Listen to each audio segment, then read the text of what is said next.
Lovely, warm introduction. Thank you, Mr. Kizz Daniels, a singer, a songwriter extraordinaire, the man that gave us Yegba Man One Ticket, as well as Mama.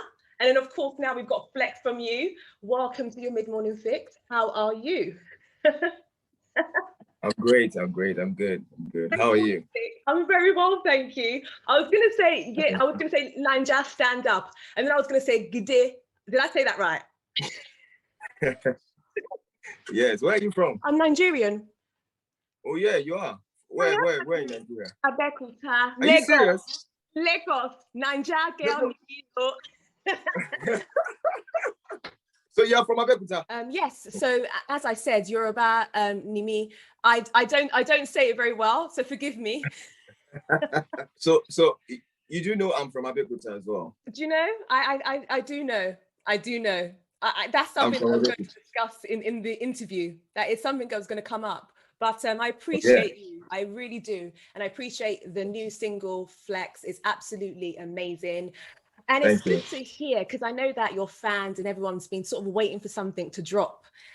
So congrats on the single. Tell me a bit about the track and why you wanted to channel Fela in this single. First, I want to say a big shout out to DJ Kublon, the producer of the song. He played a major role in the making of the music itself, and then also big respect to the late Fela Anikulapo Kuti for inspiring the record. You know, it's a big one. I think Flex is just what it is. Flex. You can't kill yourself. You know, you can't be in this world from last year to this year with all this madness and not just take a moment to just say, you know what, enough is enough. Let me just enjoy my life. I just want flex. Ain't nobody alive from my head. I don't want you to shout on my head. Let me just enjoy myself. Sure. So there's no any other better way to interpret that state of mind. There's no any other better way to interpret it. Sure. You know, it has to be an Afrobeat record, and Flex was born. Sure, absolutely. And you mentioned you were paying homage to the legendary Fela Kuti. I mean, I'm sure there are a number of people that may have inspired you and just given you, even in your life experiences. Can you tell me a bit about? You see, to be honest, when we're talking about inspiration, every artist out there, be it old, new, anyone, they all inspire me. Okay. You know, music is more than the name. It's about the content. It's about the vibe. It's the energy that the music itself is giving off. It doesn't have anything to do with the name. It doesn't have anything to do with the genre. It doesn't have anything to do with the content, maybe. It's just the vibe that the music, that the sound is giving off. You know, sometimes you listen to a record, you might not really understand what they're saying, but you just go with it. You enjoy the vibe. You enjoy that feeling it gives. So everything inspires me when it comes to music. Every artist, you know, that can get my attention, you're definitely inspiring me. So it's not just Fela, it's just everybody that can get my attention. If you can get my attention to listen to your music, I'm stuck on your sound. You're inspiring me already. Sure. And I've heard a little birdie, just like you mentioned that you're Abeokuta, massive. I heard that you also mix as well, your music, and you master your music, and you're so humbled, by the way. And I didn't even know this. And I don't think that the people need to recognize just how difficult that is as an artist, well, to do that. What's the creative process? What does that look like for Kizz Daniels when you make a song or a record? What does that look like for you? Okay, well, it depends. Let me start with, if I'm to work with a producer from the scratch, then we have to be ready for it, and then we have to be in the same zone. For instance, you know, I'm speaking for myself. Some artists like working, I call it working via email. That is when a producer sends you a couple of sounds, that's beats. and then you pick the one you like, and then you record it, you send it back to the producer. Do you like it? Yeah, add some more stuff, and then you release the record. Yeah. Some artists like it when they sit down with the producer and make a record from the scratch. Right. You know, that's how I like it. Okay. You know, and that's why myself and DJ Kublon, we have that connection anytime we meet, because he's one of the few producers that can actually produce. I mean, play the keys. You know, he's an instrumentalist. He's also a music director. You understand? So it's more professional that way. You have to sit down with them and you make a record from the scratch. So most of the time, that's the process for me. Although sometimes I do the email records too as well, you know, to save time. But when I have the time, I prefer sitting down with the producer, making the beat from the scratch. Or of course, you have an understanding of the direction, you know, you're heading. Oh, I want to make an Afro pop record. I want to make an R&B record, or I want to make an Afrobeat. You know, you direct the producer, you know, and then he directs the rest of the song. You understand what I'm trying to say? Then you start, speaking for myself, I start with the writing process. So most of the time before I head to the studio, I already have an idea of what I want to do. Sure. You know, because I make music from experience, you know, experience in living, experience in loving and all that. So that's how I make music. You know, if you listen to most of my songs, it feels like it's real. It feels like I'm talking to you, or we're having like a conversation, or it's something that you would just, on a normal day, you just think, and they'll be like, oh yeah, talk to me, oh mama. It's just something that you just can relate to. So that's how I tell a story of my music. I was going to say, this just the storytelling aspect of it is just so real and so vivid when you exactly comes across. So it's great. Exactly. It's great to see. And can I go back to the visuals of Flex? Do you have a concept, an outlook on the pre-production of your visuals in your music? Sometimes yes, and then sometimes no. I just I just leave everything to the director to just listen to the song, and then how do you think they should go? How would you interpret this? And then they come up with the idea, and then we should. But so I came up with the idea, and then most of the time I let the director come up with the idea. So for Flex, for instance, the Alien came up with the idea, and then listening to the song, so you just felt let's just go with the old school ball scenario, and then that's how we played it out. Sure. No, it's absolutely. I really love that video. I love the fact it's shot in black and white. It's just. Thank you. It's Thank you. Nice. It's so nice. It's so nice. And I did listen closely to the lyrics, and I wanted to bring up this, babes from the UK, the babes from the UK. So I can imagine sort of just pre pandemic, and going and performing with your fans before lockdown. What's been what's the best part for you when you're connecting with your audience, performing live? How does that make you feel? What's the best part for you? My best part is always my entrance. Okay. Yeah, my best part when doing live performances is always my entrance, because that is when I get to decide how the show will go. Okay. Can you elaborate on that? Yeah. What you say? Yeah, that moment you step on stage, that says it all. Cool. That's the defining moment. Is it going to be a good show? Is it going to be a bad show? Right. As an artist, you can feel it. Sure. And then you feel the love from the fans, and yes, they really want to see me and they want me to sing to them. And that's exactly what I'm going to do. That's my best part. Sure. And then when you feel that, you just want to kill yourself on that stage for your fans. Yes. Oh, Yes.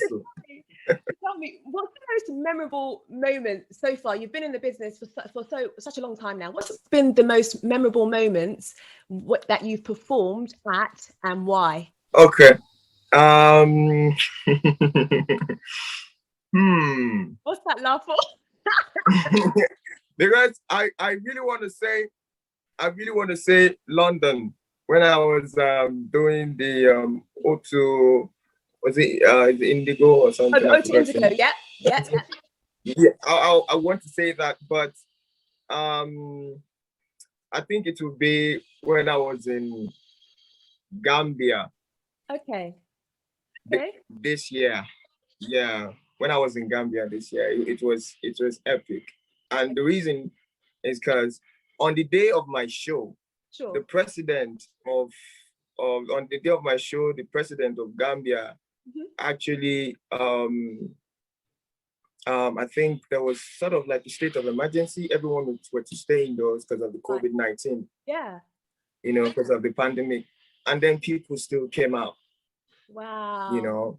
Wow. People, no, it was crazy. I'll show you the clip after the interview. I'll probably send it to you. Oh, I want to see that. It was, yeah, it was this year. I think January 26th or something. It was so amazing. It's crazy. We almost sold out the stadium. It was a stadium venue. Yeah, it was. People still came out, you know, to watch Kizz, and we had fun from start to finish. You know, I love the fact that I can tell the story, and that every other artist will be inspired too as well. You know, it's very inspiring.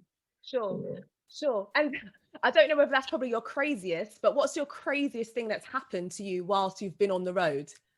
Can you even share that? I don't think I can.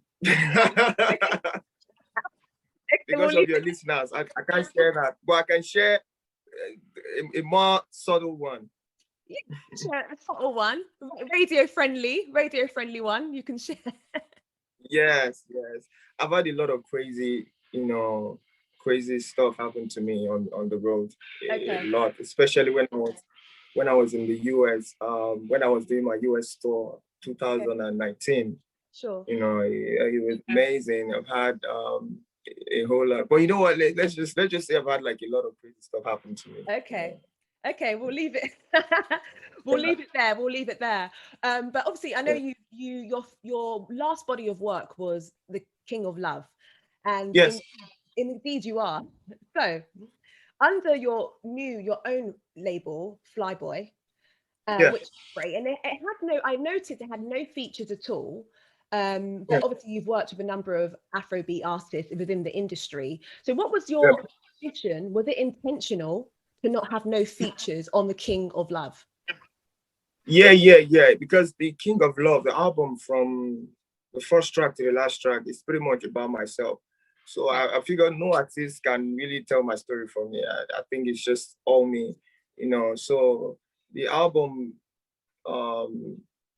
King of Love, is pretty much every track is like my personal experience. Tracks like Paddy, that talked about how how I took my friend's girl back in the day when I was in university. You know, but you didn't condone that now, do you, Kizz? That's not okay. I'm guilty and I apologize. And then for track like Boys Are Bad, how I get insecure anytime I'm dating a girl. You know, I really get over possessive and overprotective of my girls. So you know, because I know the kind of person I am, so I don't trust guys. Okay. Exactly. Okay. And the song like that talked about my long distance relationship with my ex, you know. So yeah, that stayed in the US. So yeah, so it's pretty much every record is just about me. So I don't really need anybody to come and tell my story for me. So I just decided to do it all by myself. Okay, no, that makes perfect sense. I mean, and after leaving your previous record label, you decided to start your own. Yeah. Can you talk a little bit about why that was important for you to do? Yeah. You know, in life, man, you know, we grow.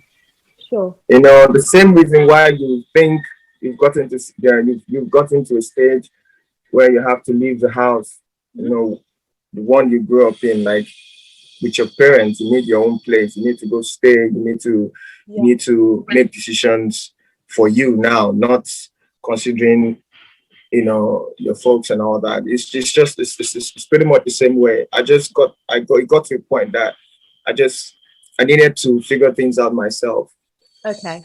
Mm-hmm. You know, yeah, and I felt the best way to do it is just to start up my own label and then work with my own people, the people that I want to work with. Because see, there's no fun, no matter how big they're gonna make you, or no matter how successful you're gonna be, there's no fun working with people that you don't love, or people that absolutely, you know, you need people, you need to be around people that you really, really love. Sure. You know, and to love someone takes a whole lot, and which is trust. Sure. Do you get me? Absolutely, so, yeah. Absolutely. That makes perfect sense. It has to make sense for you as a person, as well as your artistry and as an artist. But you must have such valuable lessons in the industry that you have probably made some mistakes and probably learnt from. Can you share that a little bit with maybe the younger generation who wants to get into the music industry? Can you give them any advice and what type of things to kind of look out for? All right. So most of all the young ones, they somehow in their head they think they always say they're A-list artist, B-list artist, C-list artist. Now we be the upcoming artists. These ones are the made artists.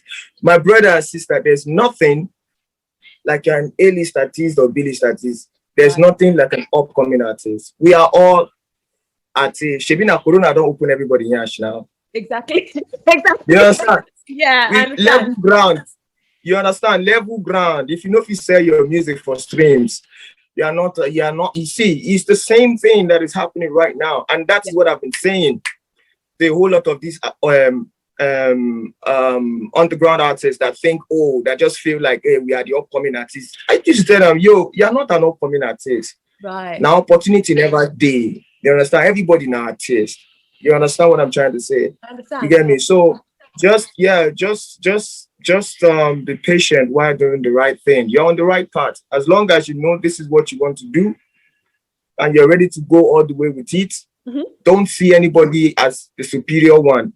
Sure. See everybody, they can inspire you. You can have a mentor, which is good. Sure. But then see yourself as a king. Sure. No, you know, absolutely. Present yourself to the world as a king. You don't have to be timid. You don't have to feel no. You're a star too as well. Sure. They might be known more, but time will come. The world will know you too. So just keep working. So I'm hearing just a lot of like not comparing, be patient, and just that resilience is really important. Industry can be very challenging as well, and it can be very critical. And for you, yourself, how do you kind of deal with the pressures and what's important? What's around you? How do you deal with that? Family. That's how I deal with it. Family. Okay. I deal with it. Yeah, family. I have my. You see, the thing is, I'm doing music because I love music. You know, I'm doing the music because I love it. Yes, I'm making money from it, and I thank my fans for making me a millionaire. You understand? I would never ever take that love for granted. But at the same time, I have a life before I started the music thing. You understand? And I still want to have a life after the music thing. Sure. Do you understand? So absolutely. I have to keep. Yeah, you understand. So that my life that I had before, and I would still love to keep after. I still want to be maintaining that life. So anytime the old music thing wants to get really rough, and I just withdraw myself. I hold my family tight, and I just be Oluwatu Biloba. You know, it's very good and very relaxing. That has been my time, anyways.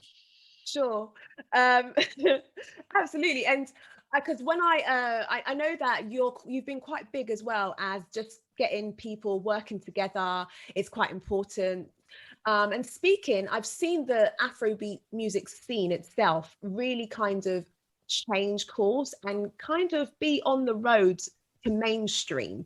I feel like it's slowly getting that recognition that it deserves. And I wanted to ask you, how have you seen these changes and the direction it's going in for the Afrobeats to mainstream, and what else could be done, do you think is necessary in this genre of music? You said it yourself now that Okay. Afrobeat is moving in the right direction.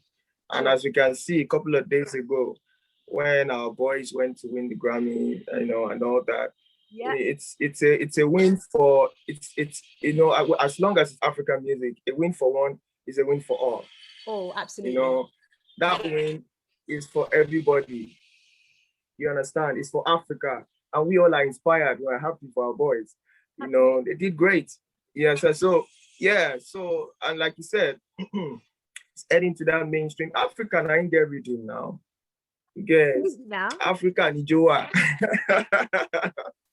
You understand? So I'm so happy that I'm living in this moment actually, and I'm so glad that I'm seeing what the rest of the Afrobeat artists what they are doing. I'm so happy that that everybody's giving it their all, and it's very very obvious, and we are not slowing down. You know the way Africans are now. How? Especially the NI9JA boys, Nigerian in general, anyway, people. And talking about Nigeria, I wanted to kind of just talk a little bit about you and where you grew up. Where did where Daniel grew up, and how has that shaped your musicality? Can you talk to me a bit about that? I grew up in Abeokuta, as you can see from my accent. Even though I'm trying to form for now, it's still showing. So I grew up in Abeokuta. Sure. Kuto Abeokuta, pretty much a marketplace. So my first 15 years of my life was there, and then I moved to Ilewe to live with my dad. So yeah, my childhood is basically everything about me is basically Abeokuta. And then in Abeokuta we are like we are lovers of we like Fuji music. I don't know if you know Fuji music now. Yeah, I do. I do. I've not been. I kind of grew a little bit around it when I was growing up, but I know a bit. But you can tell the listeners what exactly that is. Okay, so we are like big fan of Fuji music. That's our own traditional. When you're talking about Fuji, you're talking about Pasuma, you're talking about Malaika, you're talking about Said Oshupa. Fuji played a major role. Okay. Yeah, played a major role, and then we're also a big fan of Ajegunle music.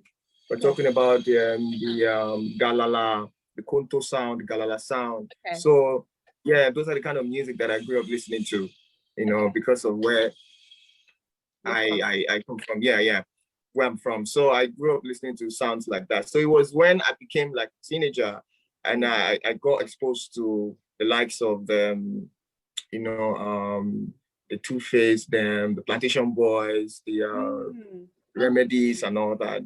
So I would say for one, I would say that the more I actually I kept an open mind I keep an open mind when it comes to music. I listen to everything. Okay. I listen to everything. Yeah. And when I listen, I absorb. So when I listen to something, immediately I just get inspired by that sound. I want to make something like that. I listen to this person. I like the way this person sound. I want to sound like this. I listen to that person. Oh, I want to sound like this, and all this just made Kizz Daniel. Sure. So Kizz Daniel is an Afro-pop artist. Yeah, that is just that's pretty much it. Sure. And I just want to touch a little bit on Nigeria as a whole, and especially with what happened obviously recently. And I want to find out from you, for your Nigerian people. I know that where we want to be is not where it should be now. And to summarize, what do you want to see change for the Nigerian people, and how can we move forward? If you can, maybe just talk a little bit about that. Well, I think as a Nigerian, and I think Nigeria is its own problem. Okay. Or let's say it's our own problem. Okay. her. Yeah. You see, the fault is is from all of us, not just the ones on top. Okay. From me, from you were wrong, go London. Before they your hand too. You understand? Yeah. So you see what happened when the youth decided to rise up against the injustice in the system. Yes. You saw what we were able to accomplish. Sure. Even no matter how little it was, but we made a statement, and we shook the world, not just Nigeria, not just Africa, the whole world. Yes. So that's to show that if we really want to change this country, it takes a whole lot of balls. Absolutely. I have to, yeah. Cool. I get you. It has to start from somewhere, and it has to be the people. Yes. Is what you're saying. Yes, it's the people. That's it. Whatever the problem is, okay, let's come together. Remember the way we did it last year? Let's do it again. All right, now let's go. Woo! Everybody will do it. It will happen. It will happen. But it's just, I don't know. I'm not really a politician. I don't even know how to talk politics. Yes, but I only to, I'm a musician. I don't know whether I'm making sense right now. But I just know that if we want, yeah, but I just know that if we want that change, we all need to just summon that courage and go for it. I know say anything will happen. We die here together. So that's it. Sure.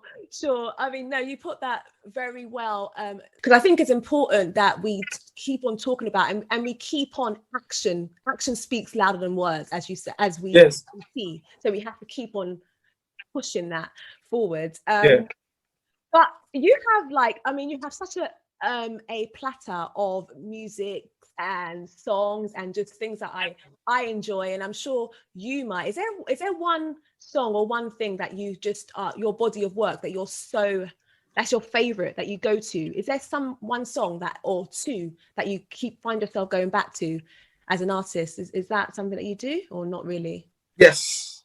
Okay, so when I put out my music, I don't go back to listen to them. Okay. So yeah, when I put out a record, I don't listen to my record except for one song, NI9JA by Kizz. That's the only song I go back to listen to. Because it's like a worship song. So every morning when we are doing our normal morning devotion in the house, I just sing it like Jaho, and everybody just Jaho. So that's the only song I go back to, but the rest, maybe I'm passing in the house and then one of my boys playing, okay. But for me to just sit down and start playing, no. Because I'm always like, most of the time I get high on my own drugs. So I just tend to just before I get addicted to this thing, let me just, move away from it so new ideas and fresher sound can come. Sure. So that's actually very interesting. It's very interesting. So can we is there anything that's coming next? What is the plan in the next sort of 6 to 12 months for you for Kizz? What can we expect from you? Now, normal, usual now. My prayer now is say, make the world open up. London, you people open up now. They say you people are opening up June something else. I don't know. Is it true? You know what? London is an absolute, I'm just going to be honest, it's a disaster right now. It's a disaster. We don't even know. We're at the moment, we're supposed to be by June, we're supposed to be opening up. But I can't promise you that. But more promise. Because you guys are playing a major role on this in this Afrobeat I know. It's really bad. Do you understand? No, I understand. I really hope that we do open up in June, but I cannot guarantee that. I really can't guarantee that. So it's been absolutely great speaking to you and just kind of getting to know what's kind of happening and how you think. I always like to end my interviews with a game, if you wouldn't mind playing. It's literally. I don't mind. I love games. Oh, fantastic. So the show is called Your Mid-Morning Fix, and this is called What's Your Fix? And it's literally a spin-off from Would You Rather. So you have two choices and you can only choose one, and you have 5 seconds to answer and you can't Okay. pass. Is that all right? Cool. Okay, so Amala or Eba? Eba. Okay. Tiwa Savage or Yemi Alade? I didn't get that. You said what? Oh, you can't hear it. Yemi Alade or Tiwa Savage? No, you're breaking. You're freezing. I can hear that. Oh, okay. Let me try again. Mm-hmm. Can you hear me now? Are you? Yeah, I can hear you now. You can hear me now. Okay. So I said Tiwa Savage or Yemi Alade. Oh, you're off again. Oh, I get it now. I get it now. I get it now. Okay, okay, okay. Arsenal or Liverpool? Liverpool. Oh, okay, okay. Plantain or Akara? Plantain. Okay. Usher or Chris Brown? Chris I Brown. wasn't expecting the answer. Okay. NI9JA Babe or UK NI9JA Babe? You're breaking.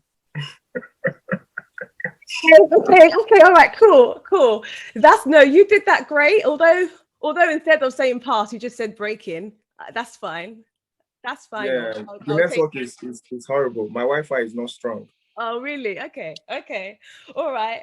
Well, you've been absolutely great. And it's been a pleasure talking to you as well. Thank you so much for your time. Thank you. Thank you. I really just can't wait and hope to kind of hear some new tracks as well from you. And wishing you all Yeah. the best as well. And thank you for joining me. Thank you. Morning Fix. Yeah, Take care.